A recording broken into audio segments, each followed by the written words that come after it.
and research or where aroused some controversy. A copy of the instructor's guide made its way onto the web, and some parents have expressed concern over what they say is pro-homosexuality content or even content which is not appropriate for school-going children. So far, an online petition to the Education Minister for more control over sex and sexuality programs has garnered over 7,000 signatures, and the ministry has suspended all sexuality education programs run by external groups. What is the fuss about? What is being taught in schools about sex and sexuality? We have Mr. John Vasavan, a volunteer counsellor with the Singapore Planned Parenthood Association, Ms. Jenny Wu, one of AWARE's trainers in the Comprehensive Sexuality Education Program, and Mr. Joshua Ng, a parent of 3 teenagers from 12 to 18. Now, welcome to the show.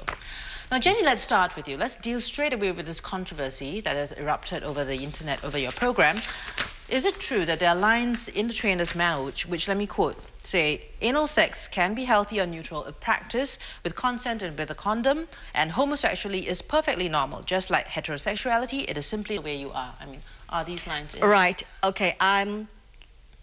To start off with, I think it is great that we get this opportunity to clear up a lot of misunderstanding, misconceptions that the public has of the AWARE program. What you're seeing in the IG, okay, actually derived, you know, the instructor's guide actually derived from students themselves when we threw open the workshop, or during a research, program when the students from the floor pick up certain words, you know, because, okay, to start off with, this particular portion of the workshop is only about 10 minutes, and students 10 minutes out of how long? 3 hours. Okay. All right, and students are supposed to come up with words connected to sex and sexuality, and they are given a flip chart whereby they categorize these words into either negative, positive, or neutral. All right, and on anal sex, okay. It will come up from the kids, and they will put it in the columns, right, which they think it is, you know, right. To start off with, anal sex, actually, I think we want to make this very clear, it's not homosexual sex, all right? It actually was brought up to us by the girls who said that they have been, had requests from their boyfriends to have anal sex because they think it's safe. Okay. How old are these students that we're talking about? Between 12 to 14. Wow. Yeah. Okay. Right. So, okay, our stand then is, you know, firstly, the anus is not a sexual organ, all right? Okay. Unlike the vagina, it is not naturally lubricated. Okay. In other words, it is not a method of safe sex, and they shouldn't be practicing it. Is that right? Exactly. Okay. So right. I'm sorry to interrupt you there. Well, I'm going to turn to John now, because John, you also conduct programs in schools, and the Planned Parenthood Association has been doing it for a very long time. That's right. Do you deal with the issue of homosexuality in the program? We don't per se handle homosexuality in the programs, but when there are questions raised, we do clarify what homosexuality is and what are some of the consequences, if there are any, they ask. So basically we just talk about what homosexuality is, the different terms used, male and female homosexuality, and that's about it, homosexuality, and that's about it. But should there be questions asked, we would clarify. And on the same anal sex, we explain to them that it is not natural, and we also go beyond and explain how it is a criminal act in Singapore particularly. Yes. So we do cover criminal issues because our program basically gives them information about themselves, be victims or even perpetrators for the matter. So we also cover a few other sexual offences, for example, molest, rape, even incest for the matter, because we see a rising number of cases, and it's of concern to our young people. What are some of the issues which teens have or misconceptions which actually you'll try to address during the program, John? The word love has been abused. The 4-letter word love has been abused, and we really need to imbue in our kids. What love really means. And is you take charge of your body. You need to know what you need to protect. it's not just sex, it's even other things that can happen. You can be molested, you can be abused in other ways. So really the message is, do not be abused.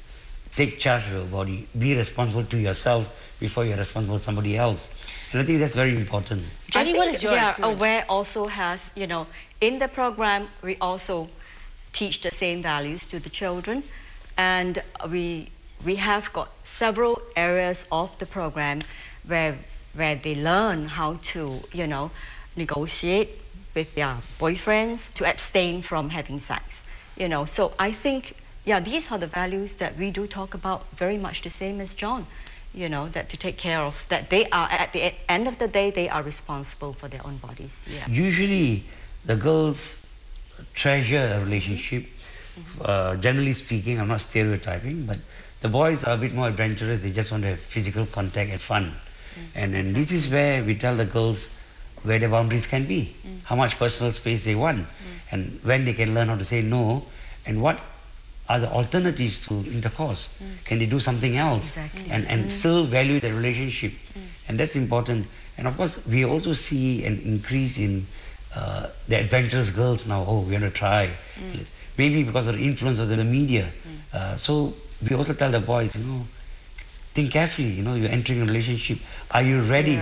For the consequences. What are the consequences of premarital sex? Exactly. You know, are you emotionally, financially, and physically able to handle all this? So it's basically consequences and responsibilities. Are you somewhat comforted by that, Joshua? Well, I want to affirm any educator who brings across such values and teach the young boys not to take women as or girls as for their own sexual gratification, but to, you know, so sex education is about healthy relationship education. It's character-based, it's values-based, and we as educators, we cannot say that things like premarital sex is neutral or homosexuality is neutral. And I want to correct a viewpoint is that, look, I believe in teaching children that we should respect homosexuals, that they are human beings, and we need to understand a little bit more. And parents should find out the truth and understand where they come from. And there shouldn't be a stigma on any kid. I think, Jenny, you're right, that there shouldn't be any stigma. And I think most Singaporeans are giving that due respect to homosexuals. But I think parents draw a line when they start to propagate that that's an alternative lifestyle, or when they start to send this, whether subtly or yes, I do openly. agree. Yeah, but that is not Aware's agenda, definitely. And as a parent, I'm very concerned if is the right information being taught to our kids. Right, I think for Aware on homosexuality, they're definitely not pro-homosexuality. You know, homosexual, that word only takes up 1 minute. You know, the kids come up with homosexual, they put it on the positive column. We throw it back at them. Why is it positive? They say, because I've got a friend, I think she's a homosexual, she's a good friend, and I want to carry on being her friend. I think that's fine. You know, that's acceptance. And if it comes out as negative, somebody will put it in the negative column. And why is it there? You know, and they said, because my religion believes, you know, that it's wrong to be, you know. Right, we accept that. We don't question that value. Never at any one point do we question their values. We allow them that freedom of putting it where they want to, and we explain. You know, so basically homosexuals, where Aware stance is mainly acceptance, you know, for kids, that they are able, they don't judge, you know. Sorry to interrupt you there. We have to go for a short break. When we come back, we'll talk about what parents and educators want in sexuality programs and who should be conducting them.